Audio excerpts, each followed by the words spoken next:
Hola, buenas noches. Yo soy Beto Ortiz, que empieza una nueva edición de Beto a Saber, su dominical de todas las noches. Hoy, por supuesto, vamos a hablar aquí del terremoto político desatado por el anuncio hecho anoche por el presidente Martín Vizcarra del pedido de cuestión de confianza al Congreso de la República. Estarán con nosotros en breves instantes Antero Flores Arauz, Víctor Andrés García Belaunde, Ana María Choquehuanca y el periodista Víctor Andrés Ponce para analizar las repercusiones de este anuncio. Pero antes vamos con el nuevo capítulo en el Evangelio del Pastor Santana. Creo que ya llevamos como 5 o 6 y esta historia no tiene cuándo terminar. Este es el capítulo 5, me dicen.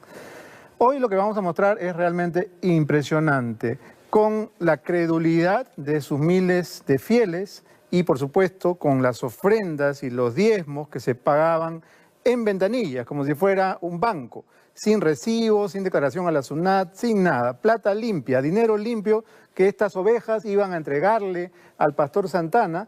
Se compró, entre muchas otras cosas, un terreno de $1 millón en Camacho. Esa es una de las perlas que ha encontrado nuestro reportero Renzo Santana, que está llegando realmente hasta el fondo de este asunto, que es francamente escandaloso. Miren ustedes el certificado que entregaba Santana como recibo, ¿no es cierto?, de los diezmos. Se llama Diploma al Siervo Fiel, por su amor al Señor, su puntualidad que ha demostrado en sus diezmos durante el mes de septiembre del año 2011, dice esta, ¿no? Entonces, claro, con toda esta cantidad de gente regalándole dinero, este sujeto ha construido un imperio y ahora quiere, por supuesto, ser candidato a la presidencia del Perú. Fantástico. Adelante. ¿Aló? Por favor, ya no me haga esto, ya. Si quiere que esto termine, que termine de una vez. Pero ya no me haga sufrir, ya no me haga llorar. Para eso me está llamando. Para eso me está llamando, para que te portes así. Ni siquiera le da un poco de remordimiento, de llamar, siquiera, nada, duerme tranquilamente.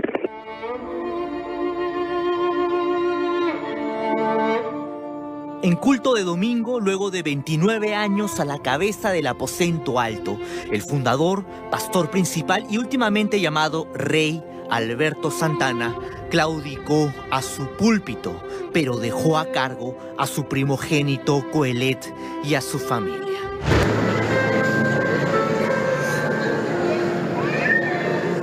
Quiero pedir perdón por mi error personal a las iglesias, a los hermanos, a los amigos que he tomado la decisión de retirarme del cuerpo pastoral, dejando toda la administración de la iglesia. Además de los gritos y llantos de sus fieles, lo más preocupante en la renuncia de Alberto Santana es que además agregó que en algún momento volverá. Ya me cansé, ya tengo ganas de explotar. Ya, dime, ¿me amas o no me amas de verdad? No. Existen horas de conversaciones de Alberto Santana con su presa psicológica. Algunos audios son irreproducibles por el nivel de depravación del pastor homofóbico que manipula a sus fieles a través de su evangelio del miedo.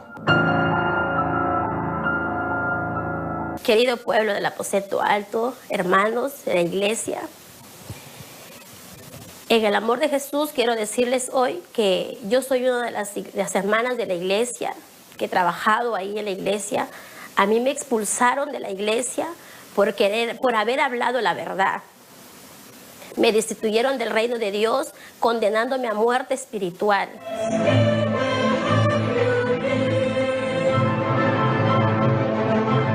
En su prédica, el humilde y siempre austero apóstol Alberto Santana se dirigió a su rebaño de descalzos y dijo: aunque tú no tengas dinero, aunque tu salario no te alcance para comprar una casa, no te preocupes, porque esa casa la va a pagar Jehová de los ejércitos.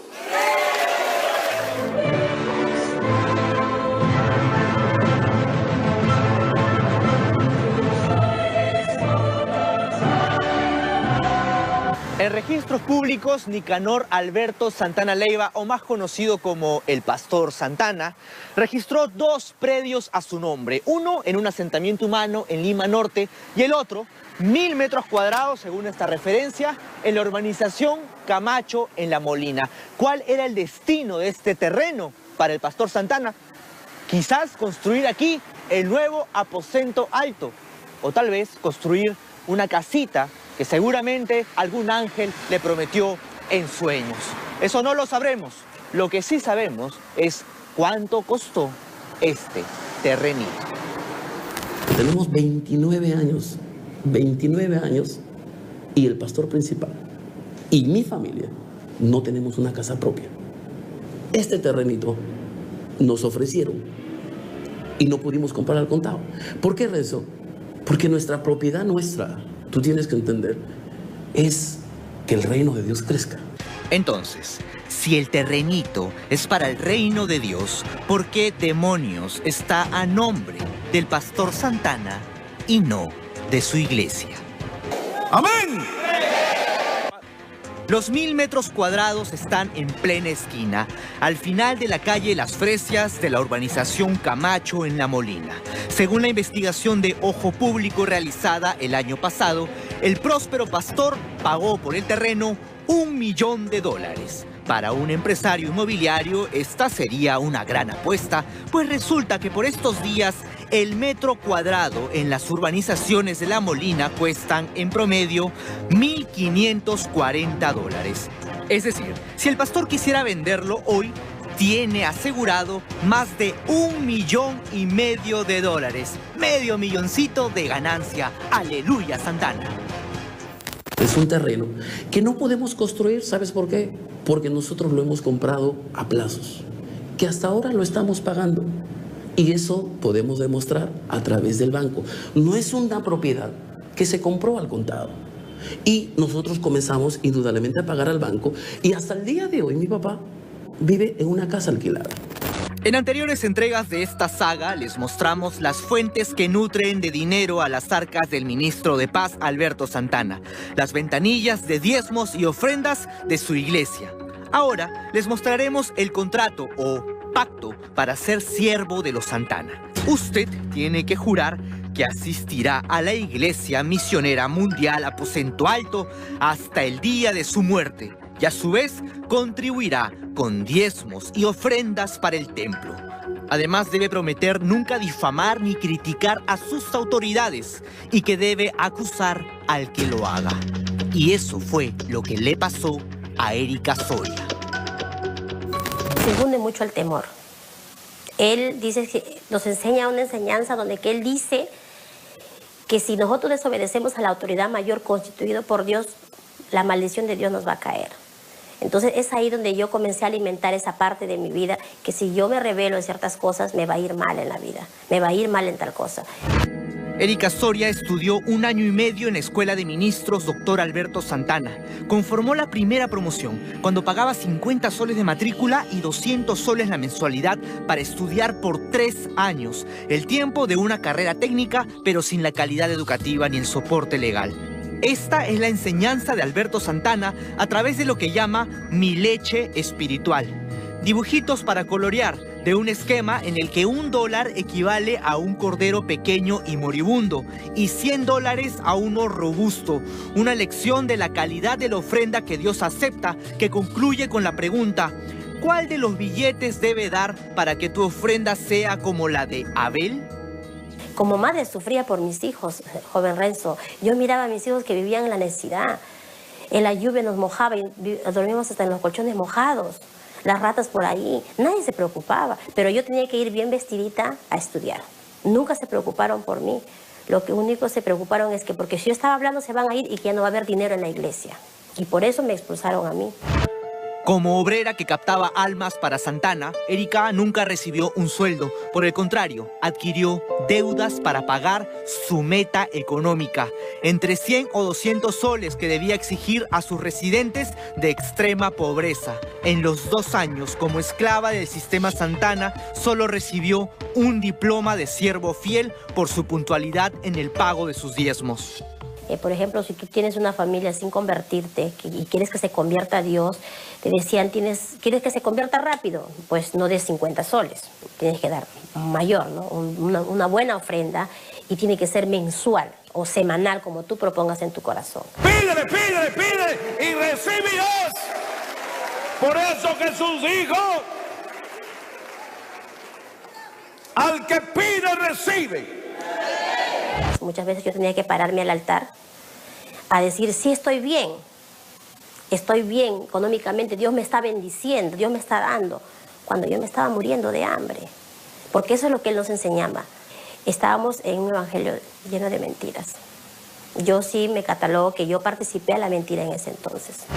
Hoy, 4 años después, Erika, quien en depresión intentó acabar con su vida, ya no teme a Alberto Santana. Ha abierto los ojos y espera colaborar con los hermanos que aún obedecen al rey del pecado. Bien, realmente es deprimente comprobar hasta dónde había llegado este falso pastor, ¿no? Este farsante, lavador de cerebros, con esta secta que desgraciadamente cala tan hondo en almas desesperadas, ¿no? En gente evidentemente falta de todo, falta de dinero, falta de afecto, falta de autoestima, falta de todo. Y este sujeto, que es una sanguijuela, lo que ha hecho es lucrar con todas estas personas inocentes, ingenuas, que siguen creyendo en él. Y digo siguen creyendo porque mientras el informe está al aire hay un montón de gente insultándome en las redes sociales y amenazándome pues con el fuego eterno, ¿no? Cosa a la que, dicho sea de paso, yo le tengo mucho miedo. Cuando esta señorita dice, me destituyeron del reino de Dios y me condenaron a muerte espiritual, está resumiendo magníficamente las amenazas con las que tiene este sujeto capturada a toda esta multitud. Pasan por la ventanilla, pagan su diezmo y luego su ofrenda, porque no es lo mismo, ¿no? Y van a tener garantizado el cielo. Jehová de los ejércitos los va a bendecir. Si no pasan por caja, muerte espiritual, destituidos del reino de Dios. Fantástico, el tipo es un genio, ¿no? Y tiene toda esta legión de gente entregándole su plata y, como bien dice esta señorita, yo tengo aquí su diploma de siervo fiel, ¿no? Erika Soria Iturre, dejaba prácticamente a los hijos morirse de hambre con tal de entregárselo todo a este farsante, a este impostor. Vamos a continuar nosotros investigando este caso porque de verdad nos parece realmente preocupante y nos parece increíble además que tenga 29 años operando. 29 años, estamos hablando del año 89, fines del primer gobierno de Alan García, ¿no? Entonces vino Fujimori, 10 años, luego Toledo, luego Alan, luego Humala, luego PPK, luego Vizcarra y él sigue, a nadie se le ocurrió investigar a este sujeto, ¿no? La SUNAT, por ejemplo, porque claro, es una iglesia esta cosa, es una iglesia, es una secta, es una comunidad terapéutica, es un manicomio. ¿Qué cosa es esta cosa? Alguien tiene que investigar, ¿no? Porque francamente lo que se está haciendo es sencillamente criminal. Y hablando de personas que se aprovechan de la buena fe de otras, tenemos un caso, salvando las distancias, similar. Se trata de Carlos Manuel Larrañaga Raigada, un sujeto de la sociedad limeña que encontró un gran negocio en las comunidades terapéuticas, en las casas de rehabilitación, en los albergues e incluso en los asilos. Se hizo pasar por psiquiatra, cosa que no era, y comenzó a lucrar con estas falsas comunidades terapéuticas. Pues bien, 2 de sus exparejas lo denuncian en este reportaje de Julio Chuquitaipe y denuncian además que dentro de estos albergues del terror no solamente se maltrataba y se abusaba sexualmente de internas e internos, sino que incluso hay algunas muertes sin investigación. Adelante.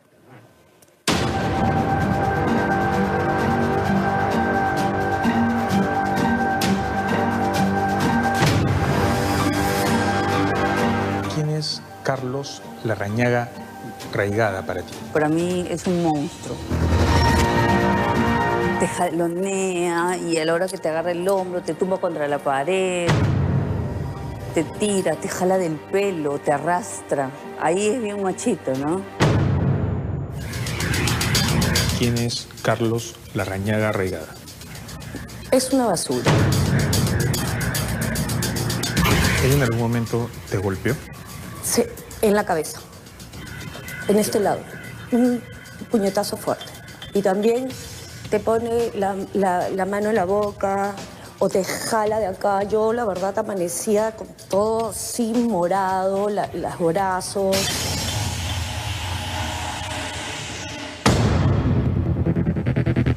Dos mujeres víctimas de agresiones, de esa maldita violencia sin control, desplegada por el mismo sujeto. De acá sube al Facebook el top. Llamado. Aquel hombre que en un inicio dijo amarlas, terminó por mostrar su verdadero rostro, el de un abusador más.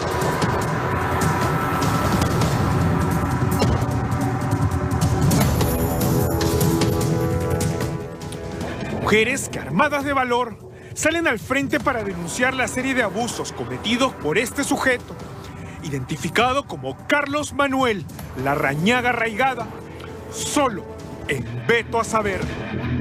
Te pregunto, Ivana, ¿cómo es para una mujer de pronto recibir un puñete en la cabeza?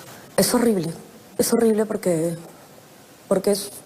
te acaba, te aniquila. ¿Qué le dirías tú a este sujeto si te estuviera viendo? Que ya llegó tu hora. Ya llegó tu hora que pagues. A un lado, Blimalek y Limager. Al otro, Ivana Contreras. Dos exparejas de este sujeto que hoy, luego de haber sido manipuladas, estafadas y, lo más grave, violentadas, revelan cada detalle del infierno que vivieron al lado de Carlos Larrañaga. Es una persona que hace mucho daño, a mí me ha hecho mucho daño, me ha agredido, es mitómano. ¿Y este sujeto consume drogas? Yo creo que sí. Se nota, o sea... ¿Qué tipo de droga? Cocaína. ¿Tú lo has denunciado por qué delito? Por pegarme, por destrozarme el auto, por un montón de cosas. Bueno, me envolvió, la verdad, me engañó y la verdad... Cuando lo conoces, ¿qué imagen te proyecta? ¿Cómo se presenta? Un ángel, un ser celestial. Sinceramente dije, me gané. No pensé que iba a encontrar un hombre tan maravilloso. Muy atento. Atento, siempre preocupadísimo por todo. Como dice que es psiquiatra o doctor, porque así lo llaman, medio terapeuta, entonces te ayuda, te guía, te trata de decir cómo solucionar tus problemas, de enfocarte, pero en realidad me di cuenta al fin y al cabo que todo era una manipulación. Ambas mujeres aseguran que este sujeto se presentaba como un experimentado médico psiquiatra, con estudios en el extranjero y poseedor de diversas casas de reposo, dedicadas al cuidado de personas con problemas de salud mental, esquizofrenia, retardo y hasta ancianos. Él no es médico, no tiene permiso. ¿Había médicos en este centro? No. Él decía de que él se hacía pasar por médico. ¿Él es médico? No. ¿Qué cosa es Carlos Larrañaga? Nada. Que yo sepa nada. Así como lo oye, este sujeto que se viste y se presenta como médico no tiene estudios en medicina, ni título, y por supuesto tampoco figura en el Colegio Médico de Lima. Estaría traficando con la salud de diversos pacientes. Él tiene que estar preso. Por supuesto. Por la responsabilidad de tener una casa en esas condiciones. Y sin ser un profesional de la salud. Sin ser un profesional de la salud, obteniendo licencias falsas, que no cumple con los requisitos mínimos de seguridad. Verusca Payet vivió en carne propia el flagelo y la desgracia de haber confiado en este pseudo médico psiquiatra. Me comuniqué con Carlos Larrañaga y él se presentó como psiquiatra, con estudios en España, con un montón de experiencia en el rubro de lo que es enfermería, cuidados, casa de reposo, ancianos y personas con discapacidad. Él presentaba un uniforme aparentemente de médico y sí, sinceramente sí me dio confianza. Su hermano, Renzo Payet, a quien vemos en estas imágenes al interior del centro dirigido por Carlos Larrañaga, hoy tendría 40 años, de no ser porque el 1 de marzo del 2016 fue hallado muerto, masacrado a golpes al interior de la casa de reposo de este sujeto. Me mandan un mensaje texto, ni siquiera una llamada, un mensaje texto donde me dicen, venga rápido señora que su hermano se ha ahorcado. Mi hermano estaba al fondo en un pasadizo, ya tendido en el piso. Cuando yo ingresé, él estaba tendido en el piso, ya en otra posición, pues totalmente diferente, sin correa, sin silla, todo ya diferente. Y lo encontré ya muerto. Él tiene hematomas en todo el cuerpo, tiene en la cabeza, grandes. ¿Tú qué crees que pasó realmente con Renzo? ¿Qué creo que pasó? Que lo mataron, que él no se mató. Esto está comprobado en la necropsia, lo dice la necropsia. El resultado de la necropsia practicada al cuerpo de Renzo: muerte por asfixia mecánica, estrangulamiento y más de 50 hematomas por todo el cuerpo. A mi hijo yo estoy seguro que a mi hijo lo han asesinado. Lo han asesinado pero a golpe, lo han matado, lo han maltratado de todas las formas posibles. Recibió esos golpes en la cabeza, en el cuello, tenía laceraciones, hematomas, estaba prácticamente destrozado por dentro. Este es un desgraciado. Y este hombre sigue trabajando ahí, sigue abriendo centros de cuidado de personas enfermas, pero al final no hace nada. A la muerte de Renzo se suma un hecho igual de grave. Y es que este sujeto también habría mantenido relaciones sexuales con una de sus pacientes. Amo a Carlos. Ayer fue lo más lindo del universo conmigo. Me trató súper bien. Me tiró por arriba. Me dijo, ¿vamos a hacer el amor? Sí, y me lo hizo increíblemente. Muy rico. Las chicas las tenía que rapar porque estaban llenas de piojos, moscas por todos lados.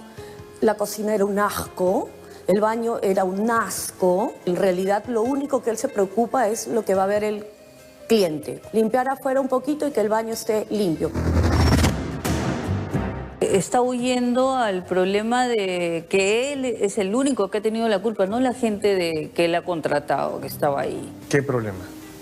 De que se murió este chico Renzo. ¿Cuántos centros has conocido tú mientras estuviste con él? 2. ¿Dónde estaban? Uno en San Bartolo y otro en la playa Arica.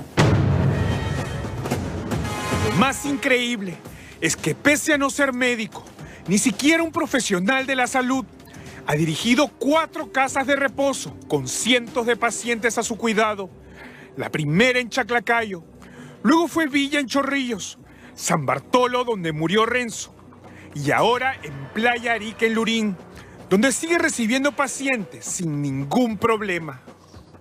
Se hace pasar por psiquiatra, por lo que he estado averiguando, tanto es así que tiene una denuncia por ejercicio ilegal de la profesión en Chosica. Es increíble que las autoridades no hagan absolutamente nada en salvaguarda de los intereses de las personas que están en el centro. Fuimos en busca de Carlos Larrañaga hasta su casa en Punta Hermosa y esta fue su reacción al ver nuestras cámaras. Hola, buenas. Carlos, ¿podemos conversar un minuto, por favor?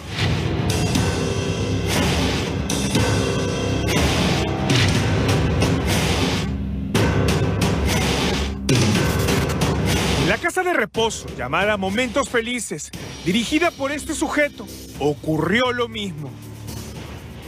¿Estoy buscando al señor Carlos Larrañaga? No, no está aquí. ¿Cómo? Él no está aquí. Acá funciona una casa de reposo. Aquí, pero no está aquí. Carlos Larrañaga está denunciado por la Fiscalía como director de la casa de reposo donde falleció Renzo Payet por el delito agravado de exposición o abandono a personas incapaces. Continúa operando como si nada. Este es un desgraciado. Y este hombre sigue trabajando ahí, sigue abriendo centros de cuidado de personas enfermas, pero al final no hace nada. Él tiene que estar preso. Por supuesto. Por la responsabilidad de tener una casa en esas condiciones. A esto se suma el testimonio de diversas mujeres, todas exparejas de Carlos Larrañaga, que aseguran haber sido manipuladas, estafadas, engañadas y lo más grave, violentadas. Te jalonea y a la hora que te agarra el hombro, te tumba contra la pared, te tira, te jala del pelo, te arrastra. Te pone la mano en la boca o te jala de acá. Yo, la verdad, amanecía con todo así morado, los brazos.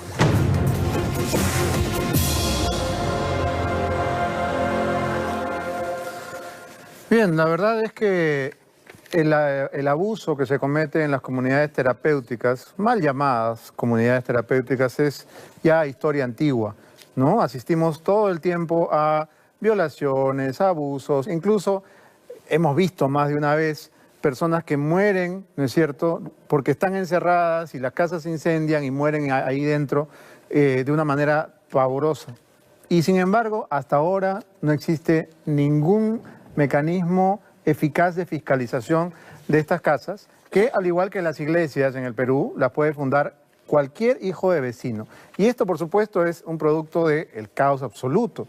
Si un pastor como Santana o un psiquiatra como este miserable pueden crear casas, tener una asociación, matricular gente, ingresar gente, hacerse pasar por enviados de Dios o por psiquiatras, y ninguna de las dos cosas son, bueno, de verdad es que lo que se refleja aquí es un caos de verdad terrible y muy peligroso.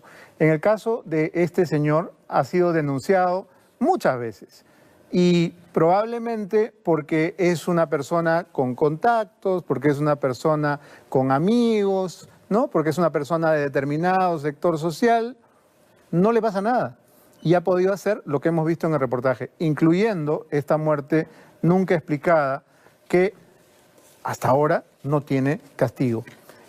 En el caso de Santana es exactamente igual.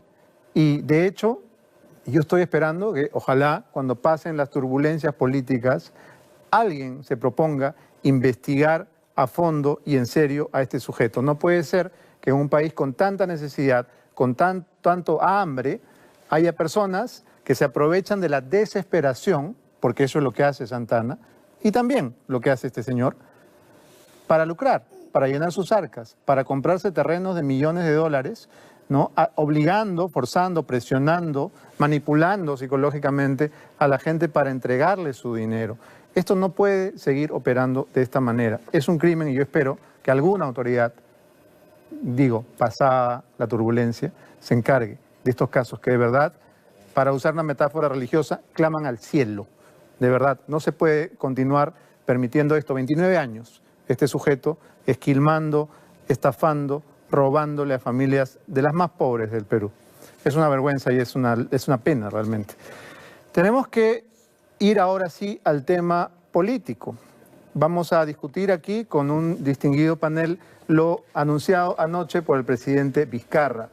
El pedido de la cuestión de confianza, para el cual se ha dado un plazo perentorio, un plazo solamente de 3 días para aprobar 4 reformas propuestas al Poder Legislativo. Ya están nuestros invitados aquí con nosotros y con ellos regresamos. No se vayan, es Beto Saber.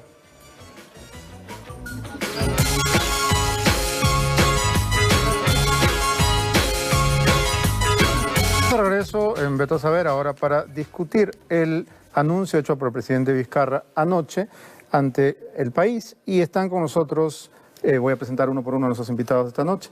Está Antero Flores Arauz con nosotros, ex ministro de Defensa, entre otros títulos. Buenas noches. Buenas noches. Está también Ana María Choquehuanca, congresista del Partido Peruanos por el Cambio y también ex ministra de la Mujer. Buenas noches. Buenas noches, Beto. También Víctor Andrés García Belaunde, congresista de la República. Buenas noches. ¿Qué tal? Buenas noches, Beto. Y el periodista Víctor Andrés Ponce. Gracias por estar con nosotros. Gracias.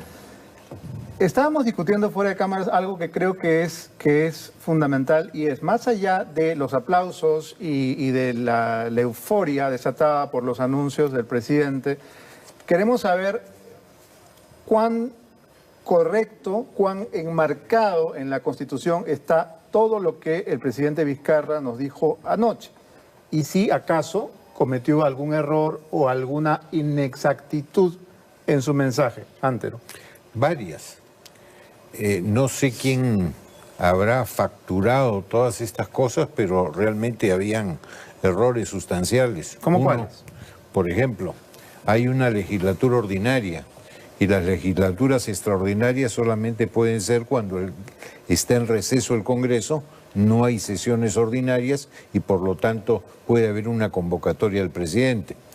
En la cuestión de confianza, se trata de, lo dijo, de 4 proyectos de reformas constitucionales, aunque en el dispositivo en que convoca a esta sesión, porque no habló de legislatura y hoy día de sesión, sí se refería a,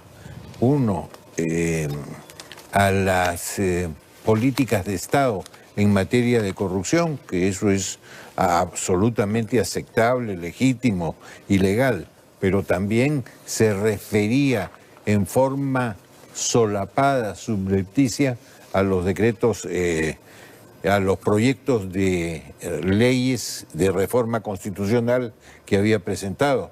Y eso sí no es factible, porque inclusive no nos olvidemos primeramente que la cuestión de confianza no la presenta el presidente, sino tiene que ser el gabinete o un ministro por separado. Pero esto, digamos, es subsanable porque el Premier lo va a hacer mañana. Todo es subsanable, pero estamos hablando de qué incongruencias había, y ha habido incongruencias, que en el camino han tenido que hacer rectificaciones,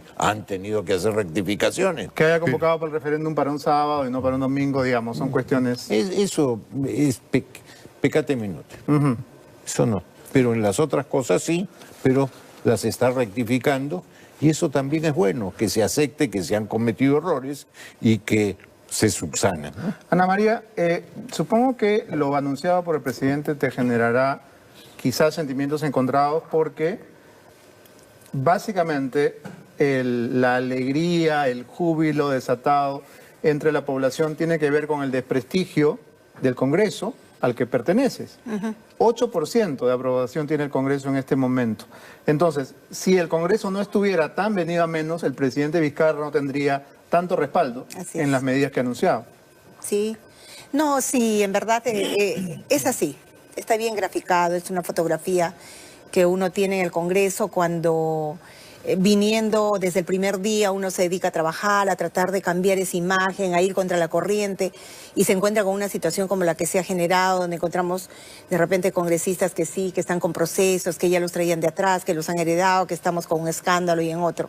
Entonces, esto jugó también una situación adversa en cuanto a lo que significaba el gobierno, nosotros como oficialistas, porque sí es cierto, éramos una minoría frente a la bancada mayoritaria del Parlamento, pero definitivamente no la tuvimos fácil. En estos 2 años vimos muchas cosas, yo llego a ser ministra también dentro de este gobierno y veo esto ya en este momento desde la parte legislativa y la parte ejecutiva que nunca fue fácil, pero que definitivamente se tiene que encaminar. Y yo veo que este es el inicio de encaminarlo. Veo que el presidente Vizcarra en ningún momento ha pensado con cerrar el Congreso, en ningún momento él ha querido ser antidemocrático, en ningún momento es un dictador, en ningún momento es un golpista. Este gobierno no es golpista. Entonces, lo único que nosotros pretendemos es que nos que dejen gobernar al presidente de parte del legislativo, pero nosotros también ahí hacer nuestro trabajo, y nuestro trabajo consiste en revertir ese 8%, que yo creo que esta es una gran oportunidad y no hay que desperdiciarla. Es una oportunidad en que la convergencia se tiene que imponer a la divergencia. Ahí hay 2 caminos a seguir y en la divergencia no ha traído ningún buen resultado. Pero en el otro extremo, por ejemplo, ahora el planteamiento de los 4 proyectos que se han presentado, que el presidente los ha presentado, y donde ha habido, digamos, bueno, es cierto, entraron cuando hubo el receso, entraron que recién la legislatura, entraron que teníamos que conformar las comisiones, o sea, ha sido una cosa y la otra, pero ya pasaron muchos días, entonces hoy hemos visto que esto ha avanzado bastante y que realmente han salido ya los dictámenes que se está discutiendo, o sea, es la tarea que se tenía que hacer desde el primer día cuando se dejaron los proyectos. Víctor Andrés, ¿cabría un mea culpa del Congreso considerando que hoy ha sido como primer día de clases, ¿no? Todos han ido tempranito, puntualitos, ¿no? Han pasado lista, han ido bien peinados con todos sus útiles completos y han chambeado como nunca. Entonces, de algo sirvió el estate quieto, ¿no? A ver, ante todo quisiera completar un poco lo que ha dicho Andrés en el sentido de que hay un tema que hay que aclarar. porque cuando se habla de cuestión de confianza, en realidad se está hablando de voto de confianza o voto de censura. Hay que recordar que esta frase que aparece por ahí en el texto constitucional y que es recogida de la Constitución española, no está refrendada por nada. Y en realidad lo que pasaba en la Constitución anterior es que si tú tenías más de 3 gabinetes censurados, cerrabas el Congreso, que fue recogiendo la experiencia del primer gobierno de Belaúnde, que hubieron 2 gabinetes censurados. Esta Constitución pasó de los 3 a los 2, de tal manera que se trata de censura de gabinetes, no de cuestión de confianza, que es diferente. Entonces hay una distinción que hay que hacer que parece que no se está haciendo. Anoche te escuché decir que no es atribución del presidente de la República plantear una cuestión de confianza, o en todo caso que se debe seguir un protocolo, que esto no se puede hacer desde el Salón Dorado. Así es. Así es, el presidente se equivoca, el presidente no puede hacer eso. En la cuestión de confianza, que además, insisto, es una figura rara y extraña, porque el que redactó esa parte de la Constitución era cooperativista, no era abogado constitucionalista, y entonces colocó esta frase que distorsiona un poco el tema. ¿A quién te refieres? Bueno, a un abogado que fue, a un constituyente que fue presidente. Pero cuéntanos por cultura general, ¿a quién te refieres? No, con mucho respeto y aprecio de Carlos Torres y Torres Lara, ¿no? Que fue el que hizo esta parte de la Constitución. Entonces, el papá de Miki Torres. Exactamente, un hombre muy distinguido y que ya falleció. Pero en todo caso, no conocía bien el tema y por eso es que vino este gazapo. Es un gazapo en realidad. Entonces, claro, lo que estamos hablando es de una cuestión de confianza que no se puede confundir con voto de censura. Por tanto, la confusión de confianza se ha aplicado con Zavala, que quiso pedirla, no se la dieron y se fue. Pero no se puede aplicar al voto de censura, que es diferente, y se puede contabilizar para cuestiones de rezar el Congreso. O sea que yo creo que ahí también hay otro error. Ahora bien, en el tema de la pregunta... El mea culpa del Congreso. El mea culpa del Congreso. Yo creo lo que dice Ana María es cierto. El Congreso, 40 días para el Congreso, habiendo estado una semana de representación y 15 días para instalarse después de la legislatura, me parece que son términos más o menos adecuados, ¿no? No creo que haya habido interés, por lo menos que yo haya sentido, de postergarlo todo. Más bien ha habido interés en colaborar. Eso es lo que yo he sentido. Ahora, no soy presidente de ninguna de las 2 comisiones que están viendo el tema, por tanto no puedo desde afuera juzgar a los que están adentro, ¿no? Pero Rosa María Bartra dijo que anoche el presidente había dicho varias mentiras y que los proyectos que ha presentado al Congreso son mamarrachos. No, yo creo que la mentira es digamos, el convencimiento que estás diciendo algo que no es verdad. Entonces yo no creo que el presidente haya dicho eso. Lo que el presidente puede haber dicho es lo que le han informado. Gazapos, como dices tú. Gazapos. Y esos gazapos son producto de la mala información que le dan su propia gente. ¿No? Bueno, pero entonces digamos que hay que tener más rigor con los asesores, habría que aclarar algo, ¿no? El presidente tampoco, o sea, como que está él presentando esta cuestión de confianza o el premier la va a presentar porque sí, en realidad. O sea, nosotros hemos escuchado desde que entraron los proyectos en el Congreso de que se iba a trabajar la reforma al sistema judicial, sí.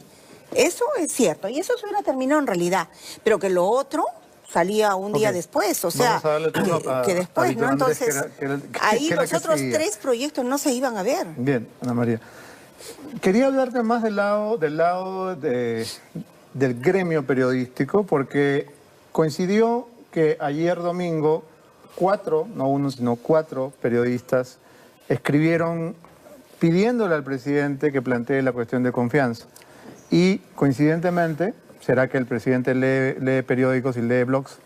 Lo hizo, digamos, recogiendo este llamado. Me estoy refiriendo a Rosa María Palacios, a Juan Carlos Tafur, a Gustavo Rodríguez y a Marcos Cifuentes. Los 4 le pidieron, presidente, plantee esto, y el presidente obedeció. Sí, mira, yo no me referiría a personas en particular, a columnistas, pero lo que yo sí puedo decir como análisis que es que el estilo periodístico de la República, que es un estilo proselitista, militante, de una facción de la sociedad, de alguna manera ha permeado, ha impregnado a toda la prensa nacional, particularmente en esta última etapa de la polarización. Y eso debería ser un tema de profunda reflexión entre los periodistas, ¿no? Mira, Beto, yo, por ejemplo, yo sostengo como tesis de que el fujimorismo es el principal responsable del deterioro de la credibilidad del Congreso por una sola razón. Porque no puede existir una mayoría legislativa en ninguna democracia del mundo que no encabece la transformación de un país. Y el fujimorismo renunció a liderar las reformas siendo mayoría legislativa. Eso el pueblo te lo cobra, ¿ya? Ese es el principal problema. Pero por otro lado, yo siempre he sostenido que esta polarización entre fujimoristas y antifujimoristas, lo vengo sosteniendo desde hace 15 años, va a terminar liquidando la democracia. Y de alguna manera lo que estamos viendo con el conato de ayer, en la que el presidente plantea una cuestión de confianza, pero horas después, miren la figura, la paradoja, lo contradictorio en sí. El presidente plantea una cuestión de confianza en las democracias parlamentarias europeas se plantea a portas de una disolución de un Congreso. Pero horas después, el presidente termina reuniéndose con todos los representantes de la bancada. Absolutamente innecesario. Absolutamente innecesario. O sea, plantea un esquema, un nivel de confrontación que lleva la Constitución y sus instituciones al límite. El Congreso, con la madurez de algunos portavoces y de sus portavoces, da un paso atrás, ¿no es cierto? Da una salida. Y en la tarde el presidente se está reuniendo con la Junta de Portavoces. Lo que estás diciendo es que, digamos, plantea un ultimátum y luego se va a tomar el té. Claro, pero eso no sucede en la política, Beto, en las democracias desarrolladas. Es todo lo contrario. En una democracia europea, en la democracia de Estados Unidos o donde exista, digamos, una tradición longeva de libertades, lo primero que hace el presidente o el jefe de gabinete es convocar a los partidos. Y luego de agotar las posibilidades, bueno, vienen las situaciones extremas contempladas en la Constitución. Aquí no. Entonces, ¿qué significa todo esto? Que el presidente está siendo mal asesorado. Que el presidente está escuchando a las barras bravas de un sector del periodismo que ha terminado impregnándolo todo. Hay muy pocas... Mira, por más que me gane enemigos, hay pocas islas de un pensamiento crítico, reflexivo, el día de hoy en el periodismo. Y eso es muy grave para la democracia. ¿Sabes por qué, Beto? Porque en las democracias desarrolladas el periodismo ayuda a construir convergencias, encuentros, a aislar a los extremos. Eso no está pasando en el Perú. Y es además una especie de luna de miel con el presidente que yo no recuerdo haber visto con ninguno otro, ¿no? O sea, la prensa en este momento, bueno, no toda, pero gran sector de la prensa está respaldando al presidente y la gente también. Entonces, vaya, que le dure, ¿no? Porque esto parece ser solamente una coyuntura muy frágil. Tenemos que hacer una pausa, pero vamos a seguir conversando con nuestros invitados. No se vayan, les Beto Saber.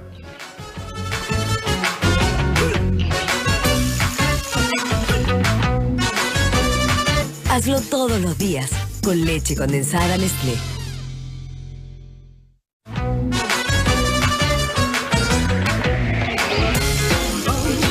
Continuamos en Beto Saber conversando con Antero Flores Arauz, Ana María Choquehuanca y el periodista Víctor Andrés Ponce. Vitocho tuvo que irse a otro programa.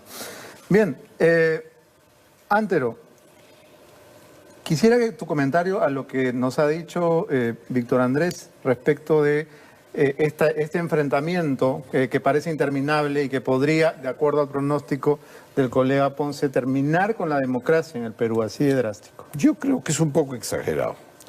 Lo que ahora vemos es un armisticio logrado a base de ¿qué? De pechar. Pechaste si le fue bien. ¿Yo qué hubiera hecho? Al revés, hubiera hecho la reunión de hoy día a las 5, antes conversar y buscar acuerdos.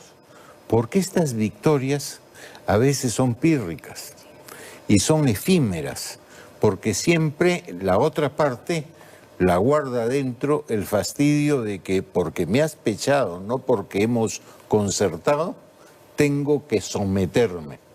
¿Cuánto tiempo demora? Vienen también decretos legislativos que hay que revisar, que hay que fiscalizar. Entonces, ojalá que las cosas se mantengan calmas y ojalá que la prudencia demostrada esta tarde, la tolerancia que hemos visto esta tarde, no ayer, ni esta, ¿qué te podría decir? Ojalá la falta de ánimo de confrontación sea permanente. ¿Pero tú crees que la reunión tan apacible se habría producido sin la pechada de anoche? Depende cómo. Si llegas a buscar, oigan, les he presentado estos proyectos, ustedes han dicho que tienen deficiencias, vamos a arreglar las deficiencias, y no lo que parecía antes, que era o sí o sí. Oye, conversando la gente se entiende. Yo no creo que sea necesario el llegar a estas circunstancias que te queda en el ánimo interno también el fastidio de que me pechaste y tuve que aceptarlo. Pero a ver, veámoslo de la otra orilla, el fastidio del presidente de que le digan mentiroso, mal informado, mal asesorado, golpista, presidente de chiripa, ¿no? Estás ahí por error, por casualidad. A ver, las agresiones están de un lado y del otro, ¿ah? No lo niego. Yo no me inclino por ninguno de los lados. Creo que ha faltado cordura de ambos lados, ha faltado tolerancia de ambos lados, ha faltado buen ánimo de buscar concertaciones de ambos lados. Ahora, al principio cuando sube Vizcarra y reemplaza a Pedro Pablo, daba la impresión de que los sectores de oposición estaban apoyándolo. No sé en qué momento se rompió ello, pero lo cierto es que se rompió. Y ha habido enfrentamientos inútiles porque en el centro estamos todos los demás que hemos sufrido este cruce de balas absurdo. Felizmente la cordura esta tarde ha primado. Ojalá que continúe. Ana María, ¿era necesaria la reunión del presidente Vizcarra con PPK, siendo que PPK fue vacado por un escándalo de corrupción? ¿Qué se buscaba con esta cita pública? Bueno, yo la verdad no conozco los detalles de la cita, pero yo también me enteré después, ¿no? Y nos enteramos después. ¿Esta última reunión te refieres? Sí. A la que fue con Meche Arauz. Correcto. Y ya. Sí, pero ha sido una visita, yo creo que más que todo obedece no tanto al tema político como al tema humano. Porque, bueno, si bien es cierto también el presidente... el expresidente Kuczynski está solo, ¿no? Aquí en Lima. Su familia no está aquí. Él está atravesando, obviamente, una situación bastante difícil porque tiene que empezar a preparar su defensa para los temas pendientes que hay. Claro, pero la declaración fue desafortunada porque él dijo están buscando una segunda vacancia y la verdad es que nunca hubo una primera. No, yo no lo... O sea... Yo en verdad, si esto hubiera sido un tema político, hubiera sido conversado también con nosotros, con la bancada. Pero es un tema político. No, o sea, el fondo de la visita, digamos, ¿no? Bueno, la verdad, no conozco los detalles, pero bueno. ¿Hubieras preferido que no se reúnan? No, yo creo que no. Ellos vinieron en una plancha presidencial. Sí, PPK o sea, dijo, la plancha hay un PPK traidor. vino con... ¿Te acuerdas? No, yo no sé quién Yo puede me asegurar acuerdo. que se refería a él, ¿no? ¿A quién se refería? No lo sé. Aquí hay cosas que no se saben aún, pero y en referencia también a lo que se decía, ¿no? Parecía, me daba la impresión, lo que dice el doctor Antero, que le daba la impresión de que lo estaban apoyando, fue lo que todos sentimos, ¿no? Es Pero más, Antero dice, lo aplaudieron hasta de pie. Correcto. Entonces nosotros les hemos dicho eso también ahora, ¿no? Entonces, ahora, ¿por qué les parece mal si al comienzo... ¿En qué momento se rompió ¿En qué el amor? momento? Claro. Pero, Entonces, a ver, Antero dice, debió producirse la reunión primero, ¿no? Y no primero la sacada al fresco. no, eso no iba a cambiar. ¿Hubiera sido posible? No, eso ¿Por no qué? iba a cambiar. ¿Por qué? No iba a cambiar porque esa situación ya se ha dado antes. Nosotros sabemos que, ¿cómo se llama? Todos saben ya que han habido estas conversaciones y que finalmente no han tenido ningún resultado eficaz. Ahora, la actuación allá en el Congreso, yo no podría tampoco, o sea, yo no puedo decir, no, es una actuación obstruccionista, que no quieren. No, ellos empezaron a avanzar, pero empezaron a avanzar con uno de los 4 temas. Y ya han pasado 40 días, como dice el presidente. Y hoy en lo que él uno necesita han como acabado política con un tema. general de gobierno... En un solo día, ¿verdad? Han cerrado un tema. Exactamente, y la reforma política es algo, el financiamiento de campaña, es algo que es urgente. Entonces, nosotros pensamos que si esto, es cuestión de voluntad, en realidad es voluntad política de parte nuestra, porque esto está en manos del Congreso en este momento. Y yo creo que el resultado que nosotros logremos va a revertir no solamente en el objetivo que persigue el presidente de poder hacer estas reformas, sino va a revertir en el objetivo que debiéramos nosotros tener presente cada día para que el Congreso empiece por lo menos a mejorar un poquito la imagen. Víctor Andrés, cuando leí ayer comentarios de gente que no es adepta al presidente, veía cosas como están buscando tapar la investigación del Lava Jato porque viene información de Brasil, ¿no?, del caso Odebrecht, y todos tienen miedo. La información de Brasil sigue viniendo, todavía no sabemos cuál es, ¿no?, porque escucho ese rum hace tiempo. ¿Crees que dentro de la decisión del presidente de hacer este anuncio habría alguna intención subalterna? ¿Tienes esa lectura que tienen otros periodistas? No, mira, el análisis estricto de los hechos nos lleva a lo que estamos conversando, ¿no? Pero también hay un análisis que es conspirativo y que se basa en especulaciones, ¿no? Por ejemplo, el golpe del 3 de octubre, ¿no? Esta es una visión especulativa, ¿no? El golpe del 3 de octubre se adelantó porque hubo una investigación de Vargas Saya sobre una corrupción de militares en un bazar. El golpe del 5 de abril también es una, digamos, es historia especulativa, pero hay hechos que confirman. Se adelantó por la investigación de Apencay que comprometía a familiares directos de Alberto Fujimori. Bueno, pues lo que estamos viendo con el caso del fiscal Chávarri es que se ha desatado la guerra del fin del mundo. Los cielos, los infiernos, los purgatorios, todos están contra el fiscal Chávarri, estudios de abogados, ONGs, y los argumentos que se dan no son muy sólidos.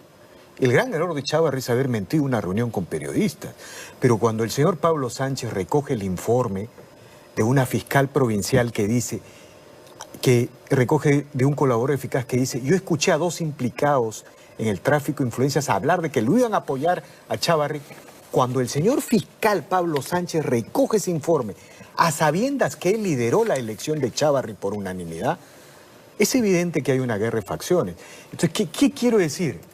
Estas especulaciones, bueno, las investigaciones de la Fiscalía y el acuerdo con Brasil apuntan pues a todo un establishment que ha gobernado en el Perú en las últimas 2 décadas. Estamos hablando de Toledo, Humala, PPK, Villarán, y bueno, uno podría especular que ha habido una presión del establishment que de alguna manera está rodeando ahora al presidente Vizcarra para intentar polarizar, confrontar.